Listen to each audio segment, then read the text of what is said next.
Assalamualaikum warahmatullahi wabarakatuh. Perkenalkan, nama saya Afrani Paika Putri dan NIM 2348 201012. Di sini saya akan menjelaskan mengenai patofisiologi sistem vaskular serta jantung. Sebelumnya, penyakit kardiovaskular merupakan penyakit yang disebabkan adanya gangguan pada jantung dan pembuluh darah. Contoh dari penyakit ini dapat berupa aterosklerosis, jantung koroner, serta gagal jantung. Pertama, ada penyakit aterosklerosis yang didefinisikan sebagai pengerasan atau penyempitan arteri secara progresif akibat timbunan lemak dengan disertai peradangan. Nah, pengerasan ini disebabkan oleh adanya pusat nekrosis yang berisi sel-sel busa, sisa-sisa seluler, kolesterol kristal, kalsium, dan dikelilingi oleh kapsula fibrosa yang berisi sel-sel otot polos, makrofag, sel busa, limfosit, kolagen, elastin, proteoglikan, dan neovaskularisasi. Nah, penyebab terjadinya aterosklerosis ini dapat berupa faktor umur, kolesterol tinggi, dan penumpukan lemak, peradangan tanpa sebab, atau karena masalah kesehatan seperti lupus, radang sendi, atau infeksi. Nah, selanjutnya ada kebiasaan merokok, diabetes, resistensi insulin, serta obesitas. Selanjutnya, gejala pada penyakit ini dapat nyeri pada dada, mati rasa pada lengan dengan kaki, tekanan darah tinggi, kesulitan bicara, serta otot wajah mengendur.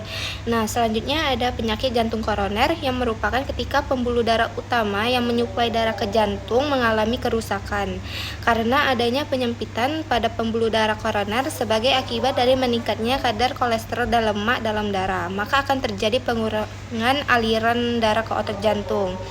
Otot jantung yang kekurangan darah tidak dapat bekerja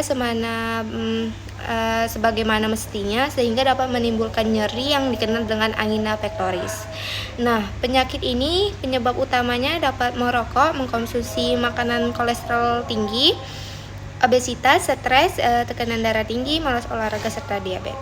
Nah, gejala pada penyakit ini berupa nyeri seperti ditekan pada dada, nyeri menyebar pada lengan, punggung, bahu, leher, ataupun rahang.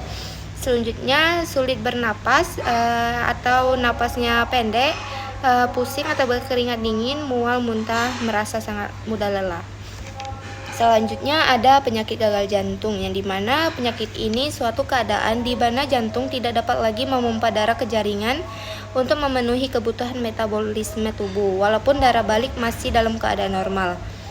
Dengan kata lain, gagal jantung ini merupakan suatu ketidakmampuan jantung untuk memompakan darah dalam jumlah yang memadai untuk memenuhi kebutuhan metabolik tubuh, atau kemampuan tersebut hanya dapat terjadi dengan tekanan pengisian jantung yang tinggi, atau keduanya. Selanjutnya, macam-macam gagal jantung ada dua. Yang pertama, gagal jantung akut yang didefinisikan sebagai serangan jantung cepat dari gejala-gejala atau tanda-tanda akibat disfungsi jantung yang abnormal. Dapat terjadi atau tanpa adanya sakit jantung sebelumnya.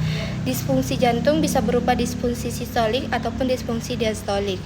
Diagnosis gagal jantung akut ditegakkan berdasarkan gejala dan penilaian klinis, didukung oleh pemeriksaan penunjang seperti EKG, fototoraks, biomarker, dan ekokardiografi Doppler. Pasien segera diklasifikasikan apakah disfungsi sistolik ataupun diastolik.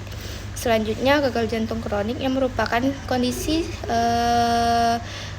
didefinisikan sebagai sindroma klinik atau kompleks yang disertai keluhan gagal jantung berupa sesak, fatigue baik dalam keadaan istirahat maupun beraktivitas.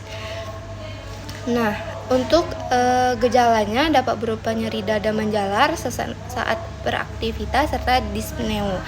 Nah, untuk faktor risiko yang dapat diubah untuk penyakit gagal jantung ini, yang pertama ada obesitas, riwayat hipertensi, riwayat diabetes mellitus, merokok, pola makan tidak seimbang. Serta untuk mendiagnosis penyakit jantung, dokter akan melakukan serangkaian pemeriksaan seperti amnesa, pemeriksaan fisik, pemeriksaan penunjang seperti EKG atau disebut juga dengan rekam jantung, ekokardiografi atau USG jantung, serta Redmill test. Sekian penjelasan materi mengenai sistem vaskular serta jantung. Saya akhiri, wabillahi taufiq wal hidayah. Wassalamualaikum warahmatullahi wabarakatuh.